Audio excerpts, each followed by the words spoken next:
Salute and welcome to the Stories and Cocktails podcast, where you will enjoy an entertaining short story from acclaimed humor columnist Rob Kreider.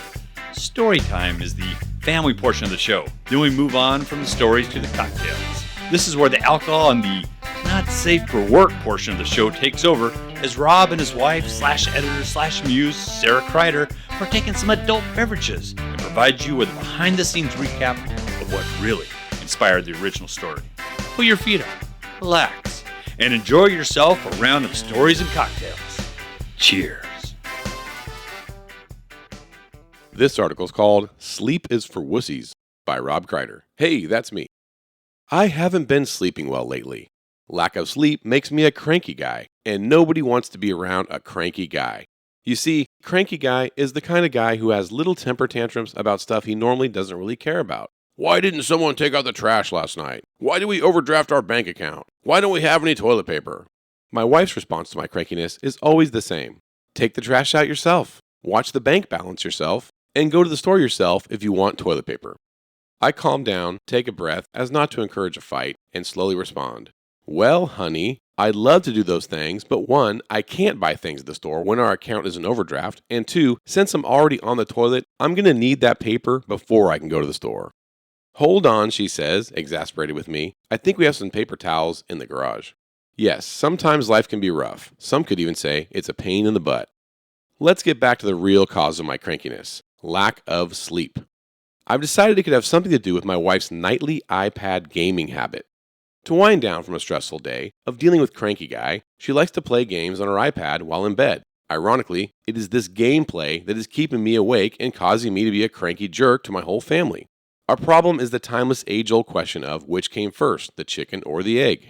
Every single night I toss and turn, but I just can't fall asleep because of the blinding white light emanating from my wife's side of the bed. Aside from the light on the iPad screen, my wife jiggles the bed with her constant swiping and tapping. I look over at the screen and I have no idea what she is playing. She's planting trees, moving tiles. Honestly, the games don't even make sense to me. I can understand needing to stay up to the wee hours of the night trying to get a perfect score on a song on Guitar Hero. Shamefully, I lost 1 year of my life to that game.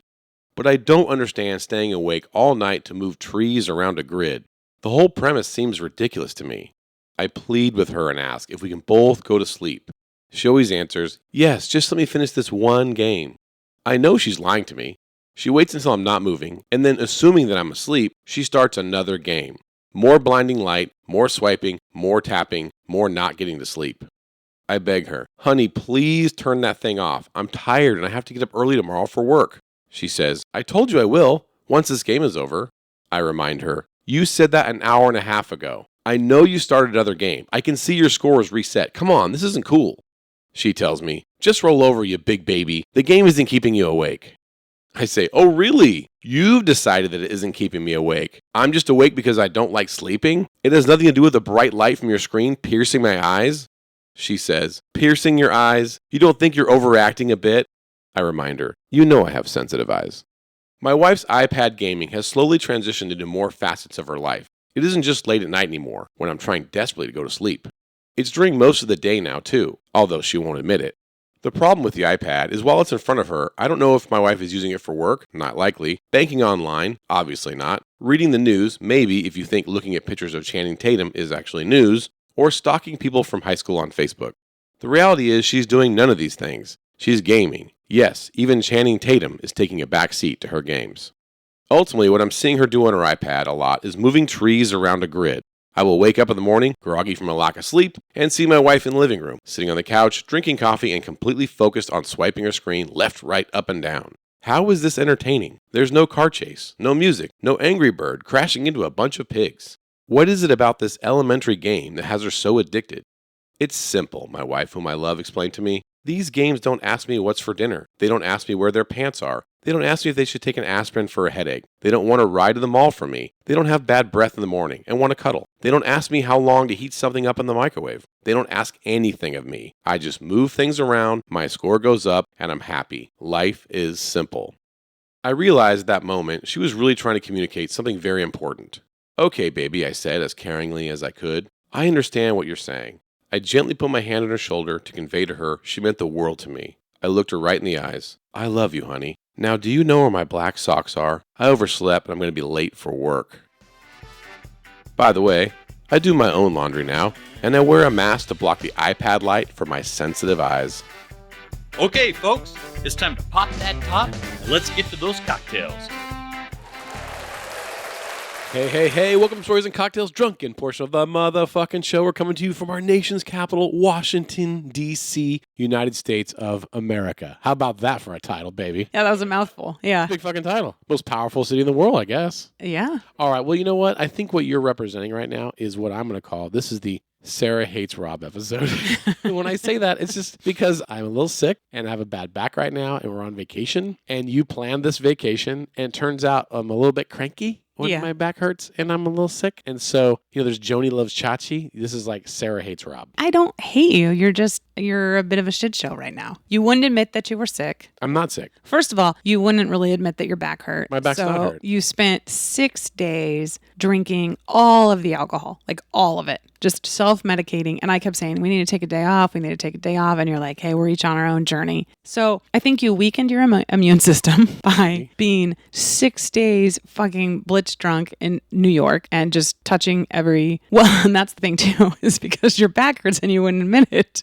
And because New York isn't really ADA compliant, you went up and down all the stairs touching all of the handrails. True. Touching all of them. I may have got a little sick. Yeah. And then your immune system was weakened and then you got sick. So then you're just spending an entire day in bed. I'm like, are you hungover? Are you sick? Are your back hurts? And you're just like, none of those. I'm fine. Okay, then get up out of bed. Let's go do some touristy shit. Right now? Yeah. Seems like a terrible idea. I'd rather sleep a little bit longer. Yeah. So it's not that I hate you. It's obvious what's going on with you to everybody but you. And that's what makes it difficult. No, what's difficult is that I can't get Vicodin. I can only get vodka. So I'm trying to replace Vicodin with vodka, and that's not really working. But I'm just saying, stay in bed. Just take a day off, stay in bed. I'm going to go do some shit. I'm going to go do some touristy stuff. And then you go, no. Oh, my back. I mean, I'm fine. No, just take me to the nearest bar. I'm fine. So you're insisting that we go out. We get as far as the hotel lobby. And then you're like, I just need a quick drink. So all we're doing is getting drunk. You're just basically getting me so drunk that I fall asleep and I don't notice how fucked up you are. Yes, that is my game plan. But I'm on to you now. Yeah. I'm like, hey, I want to do some shit besides drink and do back stretches on the floor. How did that go for you in Baltimore? I tried to do shit and you just drug me into bar after bar after bar after bar. Well, luckily for me, the cityscape was designed in Baltimore to go with my plans to just get fucking drunk as hell because there's a bar attached to a bar attached to a bar. It's awesome. So Baltimore is also known as Charm City. Yes. It's a nickname they gave themselves. Home to the Orioles. And it was very, very, very charming, especially if you are like us and you think charming is pretty much a bar every second or third business. There was one street where it was every business. Yeah. Well, and these are in super old-timey buildings, couple 100-year-old buildings. So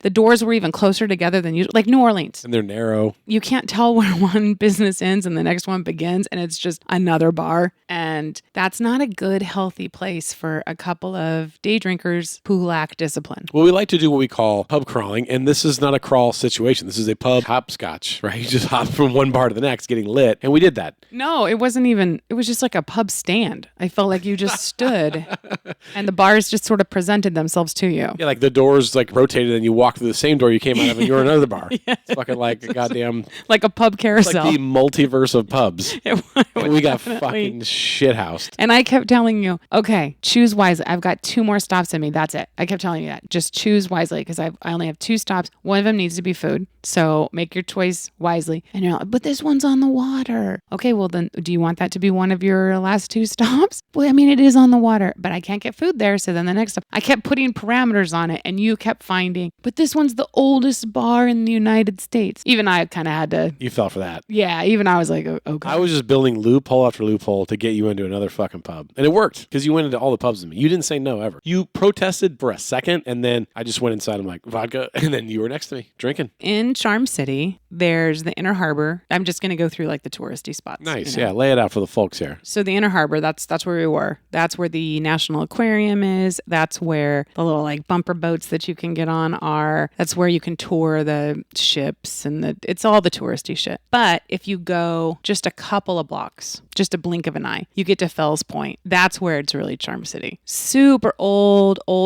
brick buildings, cobblestone streets, and the horse you came in on, which is the oldest bar in the United States. The oldest continuously operated bar. Started in 1775, and according to them, the horse you came in on has been serving drinks in that location, that saloon, even during Prohibition. Since 1775. Yes. Now it's been updated. They added lights, barely bathrooms. It does have plumbing and lighting now. Yeah. Yeah. Electricity. You can't come in on a horse anymore. No place to tie up a horse. Yeah, no. But it's still, I mean, it's pretty cool. It's the same location. It's the last bar that Edgar Allan Poe was at before he was found dead in the street. That's rather shtick there. Yeah, it was the last place he was seen alive. Yep. There was 3 lost days, though. They didn't find his dead body until 3 days from when he was last seen alive at the horse you came in on. So no one knows what he did those last 3 days. It sounds about right to me, because I was in Baltimore for 3 days, and I can't really remember what I did for 3 days. So, I mean, don't blame fucking Edgar Allan Poe on this shit. You know what I mean? Like, the place gets you lit. He probably had like a bad back and caught a cold. Yeah, exactly.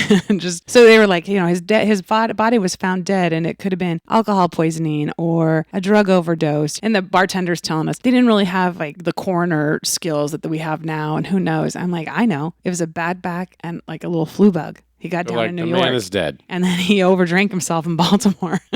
Wandered around moaning and groaning about his back for 3 days. And he finally just died. Well, my back didn't get better because we took a train from New York to Baltimore. Very easy ride, very easy to do. The problem is that you have to get your luggage on the train and off the train yourself. And they say, hey, this train's going to stop at this stop. And you have 1 minute to get off the train. And they weren't joking. That train opens up. You have 1 minute. We shoved 6 huge bags because we're on a 6-week fall ball baseball trip into the upper compartments. And I'm like, oh my God, I got to get these bags down, throw them out on the tarmac, like get us out of here before the train leaves, because we saw a dude miss the train leaving and he went another 2 hours farther than he wanted to go. You didn't hear his whole story. He was helping someone get on the train. He wasn't even supposed to be on the train. He just... Good Samaritan. I don't know why he was hanging out on the platform or whatever, or he was hanging out in Grand Central and he wanted to just help someone get on the train. And so he was helping them put their heavy baggage in, and then the doors just closed and left. So then he told the conductor, like, hey dude, I am not supposed to be on this train. I don't even have a ticket. And the conductor was like, well, you can get off in Jersey, circle back to New York. You, sir, are going to New Jersey. Yeah. So we got stressed by that. I was like, okay, I don't want to do that because I need to get off in Baltimore because I got to go to Camden Yards and see the Orioles play the Houston Astros. So I'm like, let's get off this train on time, which meant that I didn't really rehab my lower back as I was throwing shit off of the train. But we did get off and we went to Baltimore. Loved Camden Yards, the baseball park for the Baltimore Orioles. Fantastic. They have this really cool feature there where when a player hits the ball beyond the fence in this like kind of shopping area near a warehouse, they put like a marker on the ground.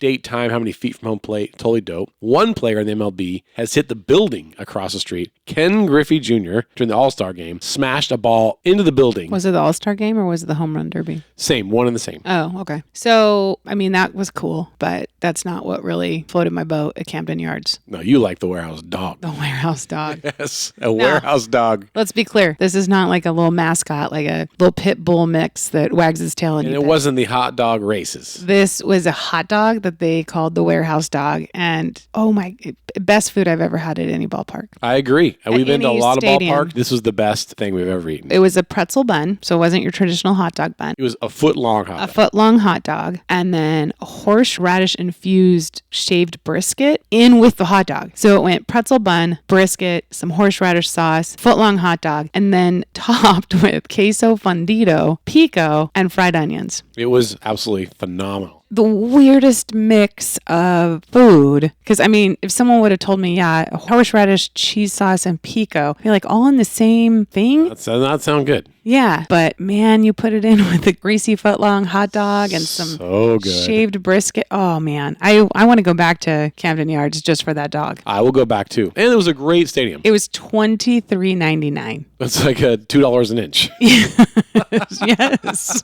You know what? It was worth it.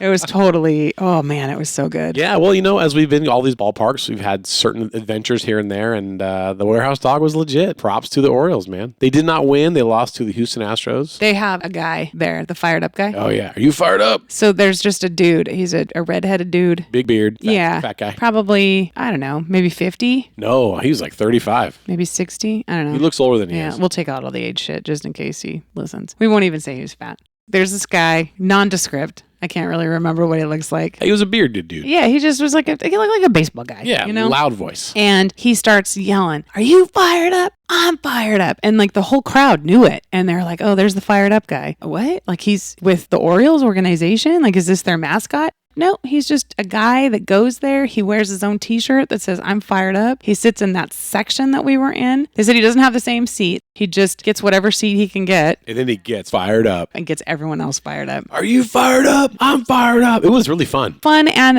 a tiny bit intimidating. Like there was a couple Got a little times aggressive. where we as the crowd weren't as fired up as we needed to be. And then there was like a strike and he felt like it was our fault that we weren't as fired up as we should. Yeah, he yelled at me. He's like, "You didn't get fired up, and now this guy, missed a hit." I was like, "Look, I got 12 inches of warehouse dog in my stomach right now. I can't get fired up right now. I need a minute. Give me a second to digest this motherfucker, and then I can get back to getting fired up." That's the fucking truth right there. I was like, dude, I got so fired up in Fells Point the other night. I'm still drunk from 24 hours ago, so I'm anything but fired up. I'm tired. Some shit went down. Would you like to get into that shit that went down, Mrs. Kreider? I don't remember. I don't think you want to talk about this. I don't recall. Now, this episode is the, Sarah hates Rob episode, but this particular night, Rob hated Sarah. Let me tell you what happened is you said, "Let's not get that drunk." And I said, one more bar, chasing some back pain, looking for more vodka. And then I said, "Hey, there's a really cool speakeasy here." Rewind though. I said, "Let's not get that drunk." And then I knew we were fucked because we walked by a bar on the water. Oh, it's on the water. And it was named very apropos. It was called Docks. And it was basically a floating dock. Oh, I forgot about the water. This place. Holy shit. Docks, Yeah. not like a doctor, but Docks like a floating dock. The lights weren't on, but the music was ear-bleeding loud. Deafeningly loud. So we were like, is this place open? Is it even fucking open? So we go into the dark and we find someone. It's just a floating platform inside the harbor with a bar in it. And music so loud. And we can't really hear or see because the lights aren't on. And we say, "Are you open?" Now, again, why didn't we just keep walking? There's a million bars. The lights aren't on. The music is too loud. Let's go. It was a modicum of curiosity that got us on that barge. A drunk barge. We did say, "Let's go, let's turn around." And as we were leaving, this bartender steps up out of the shadows and he sees you have a San Francisco hat on and we're in Baltimore. And he says, "Are you from San Francisco?" I'm about to say like, "No." And I'm still like, "We're leaving." And you look at me and you go, "Yeah." I think I said sure. I never say yeah. I say sure. And then he said, "Are you in the music industry?" And you go, "Yeah, man." I'm not even sure you heard him.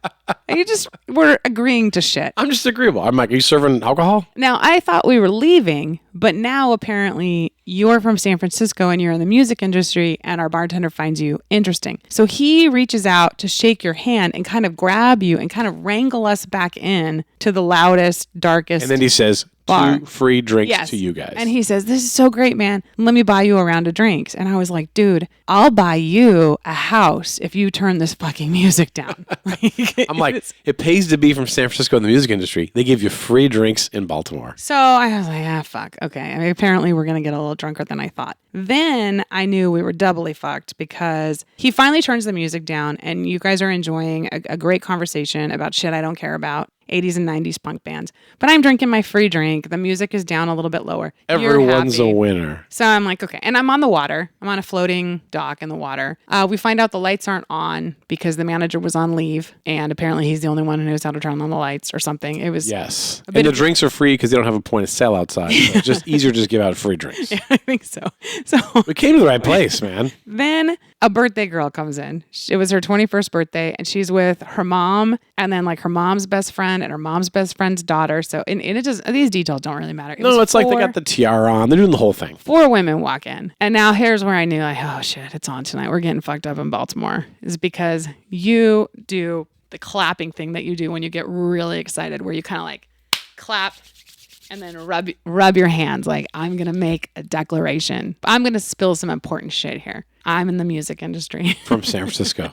I have a special drink That's when you ordered Rob Ginas for the whole birthday party. You insisted that the bartender have one. He makes us all around a Rob Gina. So now we're like 2 drinks in half an hour. And we're fucked. Then the bartender, he's like, oh, this Rob Gina, this has inspired me. Everyone take a shot on me. And now we're doing shots. Those shots were free. That's pretty much the moment that I lost track of the rest of the night. Rob Gina, it is on Urban Dictionary. Vodka, pineapple juice, splash of grenadine, usually served with a straw, shaped like a penis. It's super good. The girls loved it. If you read the Urban Dictionary, it does not say normally served with a straw, shaped like a penis. You tried to get it into Urban Dictionary and you added that, and Urban Dictionary denied you and said that's lame. We don't want this drink. It's true. Then I got it into rewritten, better, left out that bullshit straw penis shit, and lo and behold, it got published. It pissed me off immensely because, one, I'm a writer and I wanted to be in Urban Dictionary. And so I have my own drink and I have this really great description for it, and I got denied over and over again. No, dumbass. Then you got it in the first time. When you named the drink Rob Gina, everyone know, okay, the joke is he's a man, but he likes a girly drink, so he calls it Rob Gina because girls are weak. And so you already sold the sub-sexism, the sub-misogyny when you named the drink Rob Gina. But you are cartwheel over the line Kreider, like, I can't leave one good joke well enough alone. So you doubled down. You're like, has to have an umbrella and some fruit, and I got to wear a dress when I wear it, and you got to drink out of a straw shaped like a penis. And everyone's like, yeah, no. See, we understood it. It was funny. It was subtle. Rob Gina. You didn't need to. Oh, I added that because I was actually in a gay bar in Reading and I ordered the drink next to a guy, and the guy looks at me. He's a gay guy because he's in a gay bar. I am with you, and I order a Rob Gina. He looks at me, he goes, that's a pussy ass drink. And I was like, well, geez, man.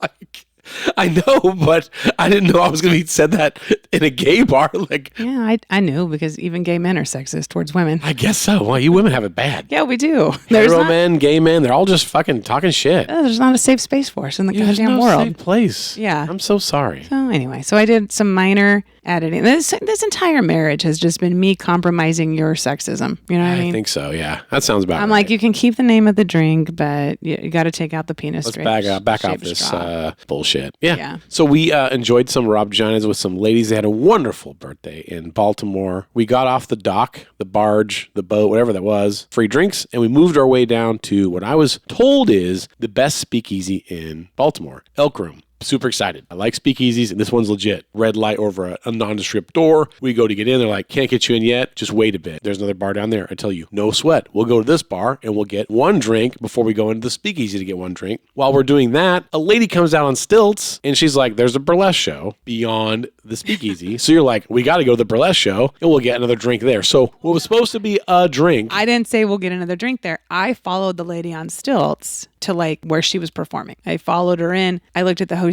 I said, I'll buy 2 tickets, please. I will purchase the tickets to see the burlesque show. And she said, oh, the show is free if you just come on in and drink at the bar. So apparently everything in Baltimore is fucking free. So I was like, I can't drink anymore. I would like to enjoy conversations about 80s and 90s punk bands. I would like to enjoy floating on the dock in the water. I would like to enjoy a 21st birthday. I would like to enjoy a burlesque show and a speakeasy, but I can't fucking drink anymore. Can I please just do it with a glass of water? Nope. No. So we go to the speakeasy. They sit us down next to the band, which is a jazz band, like stand-up, bass, drums. When I say next to the band, like essentially when I leaned over with my elbow, I had my elbow on the snare drum of the drummer. So it was an odd place to sit at people also, next to a fucking drum set. Everything got sped up because we went to get into the speakeasy and she said, oh, it's going to be about a 40-minute wait, but go have a drink at that bar while you wait. We said, oh, cool. No problem. I can have a drink in 40 minutes. Well, then all of a sudden, it was like 12 minutes. And they're like, oh, we had a table free up. Come Knock on it in. back. So now there's the drink in 12 minutes. Then I follow the stilted beautiful girl over and, she's like, well, the burlesque show starts in, a half an hour. And this is like not counting the 12 minutes. We drink a drink in 12 minutes. Now we're in the speakeasy. I'm like, we have 18 minutes. We got to down this fucking speakeasy drink in 18 minutes because we got to get over to the burlesque show. Which we do because we were in the drum set. So I was like, fine, let's knock this out and go. Then we get to the burlesque show and I'm like, okay, we can't just look at performers for free. Like we got to give something back. Like, let's hurry up and order a drink. So that was another 3 drinks in like 40 minutes time. But lucky for us, the guy we were sitting next to, his girlfriend was in the show. So he's like, she's going to come out. She's beautiful. Check it out. So we had like a little inside information on one of the girls who was dancing and performing. So we partied with him. Then things just got, as they do with us, as we're just cruising around a city, definitively out of fucking control. At that point, I have to take your word for it because I don't remember. So a couple things happened. One, we're enjoying the show. Things get crazy. Then we meet a mom and a son. They're from Philly. They're here on a college tour. So we started talking to them. They were interesting, but you were so drunk. You were having a conversation with her, and she was having a conversation with you. I think she was having a conversation with your right eye, and you were using your left eye to have a conversation. And so those were two different conversations. And I sat back and enjoyed the miscommunication, which made me laugh very, very All right. Laughed a lot at that. We'll get into all the details of some of the things that went down and some of the confusing things that you may have said to her. But I think, it was all amicable. We were all best friends for life. You were like, let me show you pictures of my daughter. Your son's so cute. You're trying to hook our daughter up again, which she hates that. No, I wasn't doing that because I know He lives in Baltimore. No, I know she hates that, so I wasn't doing that. But she was like, here's my son. And she said, do you have any kids? And I was like, yes. And then I showed her pictures of my kids. And you misjudged that as well. Because when you were saying, like, come stay with us and our daughter's single, I was confused. I was confused by what you meant. Well, he is going to come check out some California colleges. And I was just like, well, we're right in the middle of California. You're welcome to come and stay with us. It was all friendly. It was all friendly. So then... It was above ground. We closed that bar. Above board. Yeah, so fucking here's the deal. We're not only just in the bars in Baltimore, we closed this bar. This bar is empty. They want to go home. And so they don't kick us out, but, the lights are off, chairs are going up on tables. We get the hint. Let's close out and roll out. So we do. So we go outside, and I recognize that of the two of us, we have this thing between you and I called the handler, right? And so I saw you talking out of both your eyes, and I was like, okay, I'm the handler tonight. I'm in charge of getting us back because, as we try to race each other to get most fucked up. You won that race definitively, and I was like, okay, I got to get you back. Now, just because you're the handler doesn't mean you're super sober. It just means you're just less fucked up than the other person. And I would say I was that person. So I see you, I'm like, okay, I want to just pull the ripcord, grab us an Uber, get us home. That's the game plan, right? You already said 15 bars ago you didn't want to drink all the bars. Now we've drinking at 17 bars, and now I'm trying to get you home. And you decide that is the most ridiculous thing you've ever heard of. That is the stupidest idea in the world of stupid ideas. I needed to walk it off. Why would we get an Uber when our hotel room is just around the corner? Well, we walked there, didn't we? We pub crawled there for an entire day, which means that we weren't around the corner from our fucking hotel room. We were nowhere near it. We also navigated a number of bridges and docks around the water. Well, I'm a good swimmer. We were fucking way lost. Oh, wait, I know what this is about now. You don't swim so good. You were worried. You should have just said that. I would have respected that. I'm not a very comfortable swimmer. If we fall off one of these bridges, I can't get us home safely. Yeah. I guess I should have said that. So yeah, I didn't realize it then, but I think that definitely I'm onto something. So you decide, hey, fuck this shit. I'm walking home. And I'm like, no, please stop. I needed Don't. to walk it off. So you're not listening to me, and then you're walking off. Now, I can grab you by the arm, and we can have a domestic violence situation in the middle of the street. Now, the bar, everyone's watching us because we're the two drunkest people in this fucking town right now. So I don't grab you. I just grab your phone out of your back pocket, and I go, hey, don't walk away. I have your phone. So let's get in the Uber. And you look at me with a look that says, go fuck yourself. And you walk away. And then the Uber pulls up. And so I'm like, shit. So you just leave. Now, just for the record, you're not walking towards our hotel at this point. Not even remotely towards our hotel. But now also, for the record, at this point, you can cancel the Uber and you can go after So me. it is my fault. No. No. But you're as drunk as I was. Your decision making is as compromised as mine. So that night, you're just like, oh, this was so dangerous and you were so stupid. In the light of day, you have to ask yourself, why didn't I just cancel the Uber and go after my wife? No, because I was playing chicken with you. I was like, she's not really going to walk away. So I'm watching you go around the building and I'm watching you. You're going to come back any second now. Any second now, I'm going to see your bright smile and your blonde hair coming back to me. You don't. Uber guy's like, you ready to go? I'm like, fuck. So I think, okay, I'll get in the Uber. I'll go around the block and I'll grab you. Like, yell from Sarah, get in the fucking Uber. Now, again, just in case someone missed it, why didn't you just call me on my phone? Like, use your phone to call me to come back. I had your phone. You have no phone. Yeah. So it's a digital world now. I didn't hand it to you. You just plucked it out of my back pocket as I was walking away. I jump in the Uber. I'm like, hey, man, go around the block. He's like, I can't do that because your hotel isn't around the block. I'm like, I know. My wife's going the wrong way. I'm like, I know. Just go around the block. I got to grab my passenger, and then we'll go to the hotel. He's like, I can't do it. So now I'm like, shit, I'm going to lose you. So I jump out of a moving vehicle, holding your phone and my phone. Fucked up my Uber rating, I'm sure, because I just left this dude.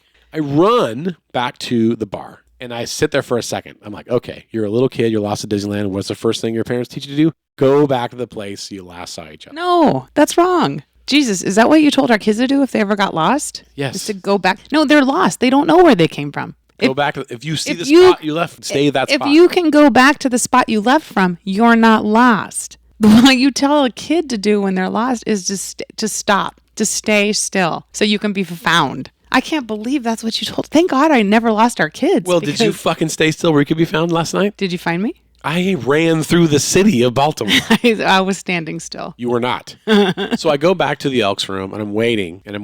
Fuck. Now I'm freaking out. I'm like, God damn it. So I start running. I basically map to the hotel from there. I'm thinking like, maybe she's smarter than I think and she knows how to get there. Maybe we'll run across each other. So I start running, bad back, cold, running through Baltimore. I get to an intersection. No, wait. Okay. This is where the story gets interesting to me and it's changing. So you said I wasn't anywhere near a hotel, but then you say the way I found you was I mapped the route to our hotel and I found you on said route. I did, but here's the funny part about you don't know. I use that route to use as like a spine to go back. Hopefully we intersect because I hope maybe you asked for directions or knew you were doing whatever. That'll be the best route to go. Right. So I'm on that route and what do I see? Me on the route. No, I do not see you on the route. I see you crossing a street, going the wrong direction, 180 degrees from a hotel, not on the route, on a side street, going into the dark, where there's nothing, just blonde hair, just stomping along, 2 a.m. drunk as fuck. No, it's 3 a.m. 3 a.m. into Baltimore. So pissed. Fucking, you're pissed? How dare he take my phone from me? I'm fucking pissed. What's he think I'm going to do alone in Baltimore without a phone? I can't call an Uber. I can't call him. I can't look up maps to see where I am. What the fuck was he thinking when he took my phone out of my pocket? He was thinking, don't leave me. Let's stick together and get to the hotel room. The goal is to get to the hotel room, not to prove the independence of one another and run around a fucking dangerous city. I wanted to watch. So I yell needed out, the fresh air. Sara! Sara! And you don't fucking hear me because you don't listen to me. You don't even hear my voice. I run toward you, Sara! You finally stop. You're like, oh, hey. Like, oh, hey. I want to strangle you right now. I want to fucking kill you. But I was so glad that I found you that I said, okay, fuck it. Who cares? Let's just Lyft right now because my Uber account's probably suspended forever. So let's just get in the Lyft and get home. So we go home. You pass out. I don't even get to like have it out with you. Like, you scared me. What were you? That was such a dumb idea. Why'd you do that? So you just pass out. So then I just lay there awake. I just text you like a fucking novel of text. Like, you really disappointed me. Well, I was so dangerous and I'm upset with you, but I'm glad you're here. I'm glad you made it back. I'm glad we're safe. So then, I think you got like 19 texts when you woke up. And it was actually really quite convenient. I would suggest that. I know a common, suggestion with married folks or people in relationships is like, don't go to bed angry. But I would say maybe just the angry person doesn't go to bed angry. Maybe they stay up and they text all of their grievances and the other person just passes out. And then it was convenient because I woke up at around, 10:15, 10:30 because I had to pee. That's AM. That's AM, folks. I grabbed my phone to see what time it was. Like, that's all I was going to do. I was just going to see what time is it? Can I still get breakfast at the hotel? We're going to miss the game. Am I going to exactly what day is it? And I see I have like 19 texts from Robbie. Like, what the fuck? So I sat What's there. What's this about? And I peed and I waded through 19 texts. And this is why I say it's a good idea, because you said your piece and I read it. I read all of it and I was like, that's fair. This is a fair assessment of what happened. Yep. I was definitely probably shouldn't have walked off like that. Yeah. Was scary. I agree with that. And then the last text was like, I'm not going to stay mad at you. It's just not worth it. The anger, it's just not worth it. Like, let's have a great day. I love you. And I was like, okay. Sounds good. Yeah. I'll take it. This is the best fight I've ever been in. It's because you slept through it. Well, I slept through it. And then your anger was only directed at me, basically in my mind, for the time that it took me to pee and read those 19 texts. And then You're like, yeah, I moved past it. I got back in bed. I spooned you. I cuddled up and like, hey, I love you. Thank you. Thank you for saving my life last night. No, I did say to you, I said, Thank you so much for finding me. Thank you for finding me. I did find you. Yeah. And then we went back to sleep until, I don't know, that afternoon. It was finally like 4 o'clock. Yeah, game time 7:05. We left the room about 6:50. Yeah, it was bad. It was fucking bad. Baltimore. We got through it. Jumped back on another train. Came to Washington, D.C., where we are today. So your dad and stepmom, they own a home somewhere in Maryland. We've never been there. And Maryland's small. I think you can drive all of Maryland in like an hour. It's tiny. So you're talking to your dad and you say, hey, Dad, I'm in Baltimore. How far am I from your house? He's like, I don't know. I don't care. It's just a big, scary city. We just drive through it. We get out of Baltimore as quickly as we can. It's a big, scary city. So you and I kind of laughed at that because I'm like, Dad, would you recommend just wandering around at night as a woman? We did. We laughed at first because we're just like, how dated is your information? It's a big, scary city. You're like, yeah, I thought it was scary too when The Wire was on 25 years ago, but it's been regentrified. They got this pirate ship here you could tour, and it's not that big. It's pretty small. We did most of it on foot. Shit-faced. So we kind of laugh, and that's what you do. Your parents are out of touch and you think that you know everything, right? But then it turns out we made it a much bigger, scarier city than it needed to be because we overdrank. Yes.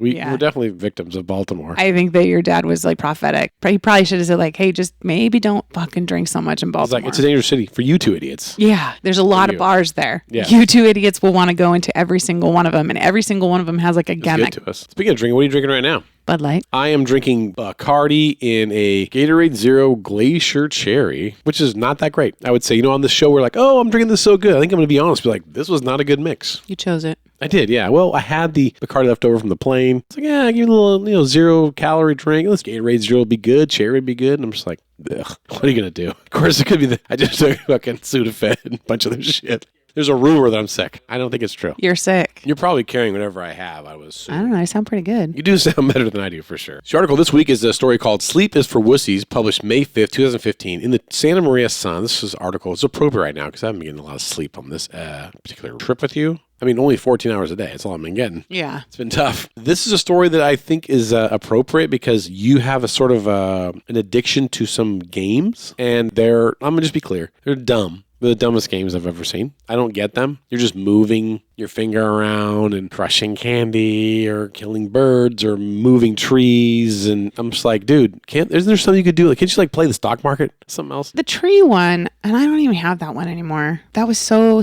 long ago. I missed that one. The tree one was what was that one? The mine one. You had to use logic. You had to say there was no mines touching this square. Minesweeper. Minesweeper. That's how the tree one was. You had 8 trees you had to plant, and they couldn't be within 16 squares of all the other trees or something like that. Does that share water and shit? I don't know. I don't remember. It was you had to use a lot of logic. Did you have to be an arborist? The thing is you're making fun of me for that game, and I'm like, actually, that game really used a lot of critical thinking skills. The games I play now for money are the dumbest fucking game. They're terrible. They're just pushing buttons. I get dumber and dumber every time I play them. Yeah, you do. I and I get hate them less for and it. less sleep. But You're just that tap.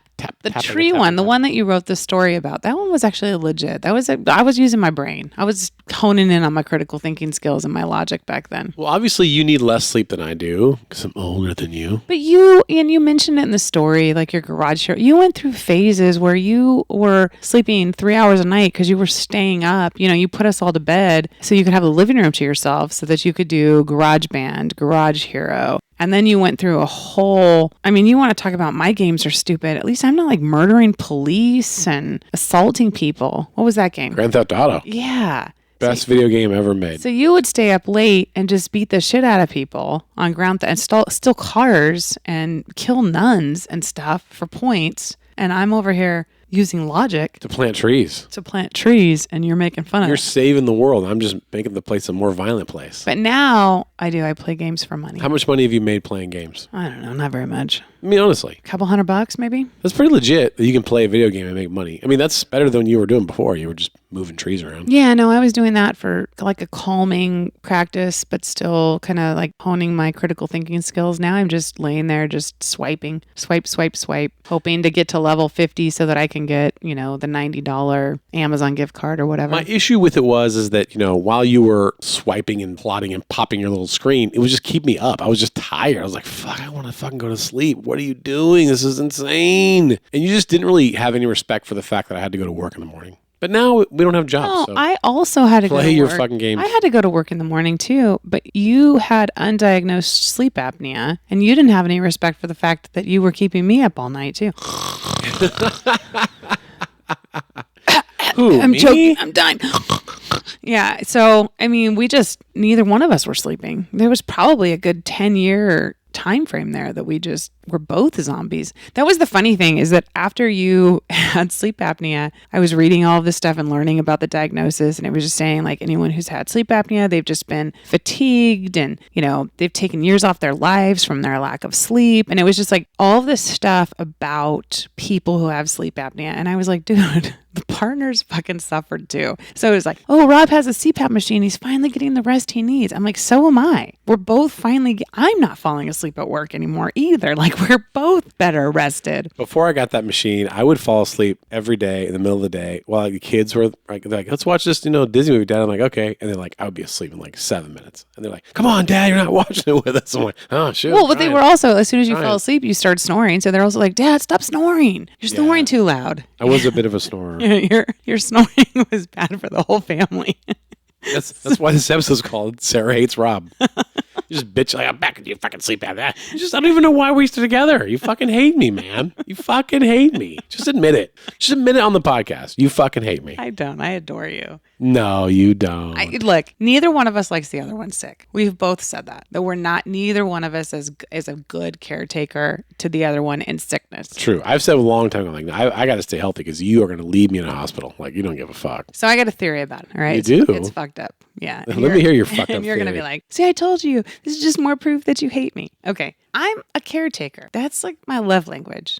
I take care of you. Come on, you know that I do. Okay. I make you dinner. Are you cold? Are you hot? What can I get you? Here's your black socks. I'm a caretaker. Now you're not. So when I get sick, your personality doesn't change because you're not a caretaker anyways. You know what I mean? Like, I'm not expecting you to get me chicken noodle soup when I'm sick because you've never gotten me any kind of soup ever. Like, you don't even acknowledge that I even need food to survive. Well, I'm not available. I don't have the capacity. You're not a caretaker. So when I get sick, like I said, your personality doesn't change. Nothing changes. I am a caretaker. When you get sick, it's like I change, right? So it's because you're bad at being sick.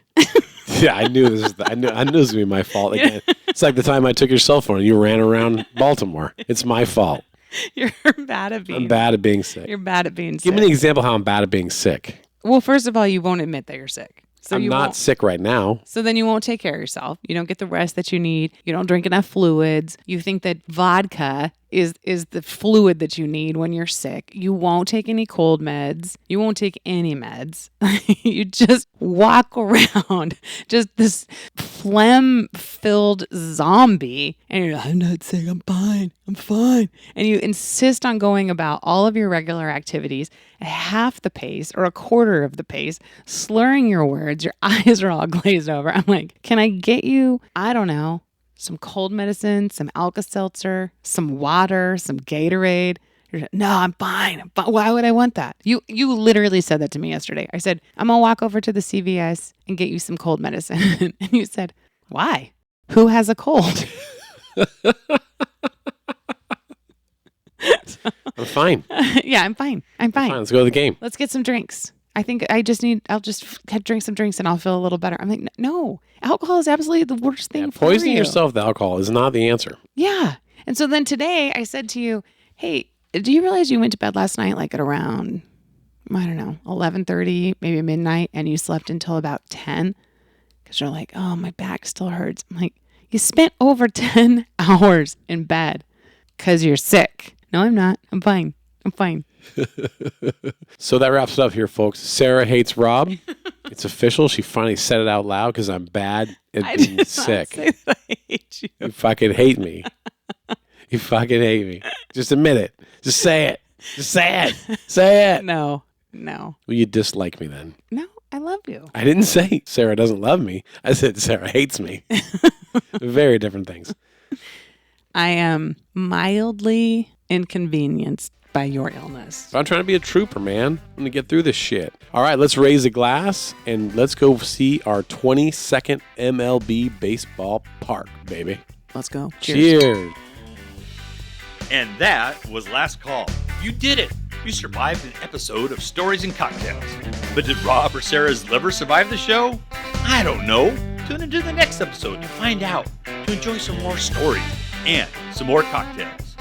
By the way, if you want to support the debauchery of the show, then buy the hosts their next round by Venmoing a couple of gold doubloons at Stories and Cocktails. Back in the day, a gold doubloon was only $4 Spanish. Who knew? Well, folks, I'll be right here behind the bar, cleaning the glassware and awaiting your return to the Stories and Cocktails podcast. Cheerio, friends!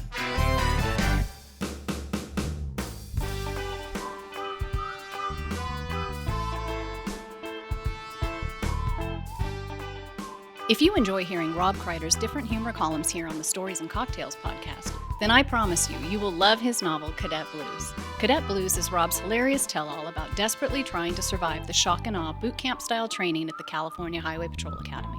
People from all different walks of life have come to love this book because Cadet Blues is simply a crazy good read. Heartfelt, inspiring, and damn funny. It's available in paperback through Amazon, eBay, or cadetblues.com, where you can get free shipping and a personalized autographed book. Or you can download a digital copy of Cadet Blues from Amazon Kindle, Barnes & Noble Nook, or Apple iBooks. Do yourself a favor and check out the novel, Cadet Blues.